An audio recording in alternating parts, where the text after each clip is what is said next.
Now that you're caught up, we have asked North Dakota historian Rick Colin to join us in studio here to talk about the immigration situation that's happening in the country right now as it parallels the civil rights movements of the 1950s and 60s. So Rick, thanks so much for being here. Good to be here. A lot of what we're seeing in the media today show ICE agents with guns drawn. We see a lot of people standing in picket lines, marching down the street. This is not unlike what people saw in the 60s, the 50s and the 60s during race riots in the South. That represented a big shift in race relations in America at that time. So how do the border disputes and protests that we're seeing in America now compare to that? Well, I think there are some similarities because of the people coming together to protest and exercise their right to freedom of speech, to push to change policies they don't agree with. And we saw that in the 1960s in the civil rights movement, and we, of course, are seeing it now with the immigration laws that are on the books and efforts to try to change those. And then I also think there's also a similarity in the sense that people in both the civil rights movement and in the immigration events that are going on, they're seeing some really strong opposition from law enforcement and in some cases the military to crack down and put them in their place, so to speak.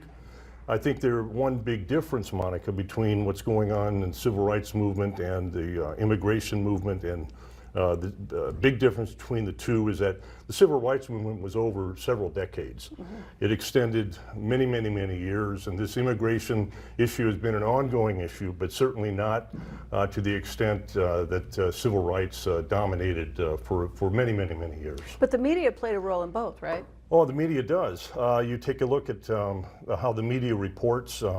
In the civil rights movement, you saw the water hoses and the police dogs turned on the demonstrators in Birmingham, Alabama. Mm-hmm. In '63, Wallace standing in the doorway of the University of Alabama to block admission of those black students. It got people riled up. There was pressure on the Kennedy administration to push for some legislation, which eventually became the Civil Rights Act of 1964. And it brought about a lot of improvements in the civil rights movement. It also generated more support because you had more people joining the movement, financial funds coming in to help move the movement forward. And I think with the immigration issue, what's going on, it's a bit different in the sense that you've got the immigration people necessarily wondering how are we going to get past the laws that are opposing us? And I think big difference, civil rights, blacks had rights because they were citizens of the U.S. Right.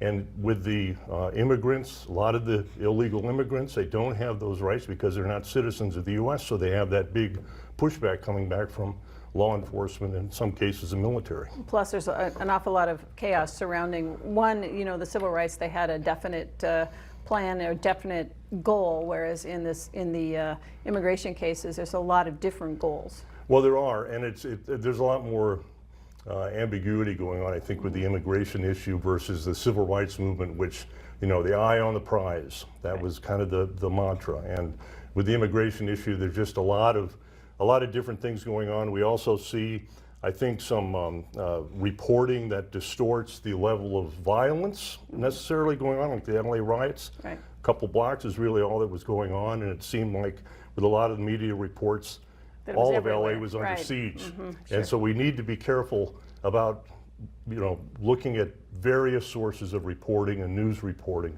to get what really is going on in any given situation. All right, Rick. Well, thanks so much for taking your time to be here. Good to be here. Thank you, Monica. All right.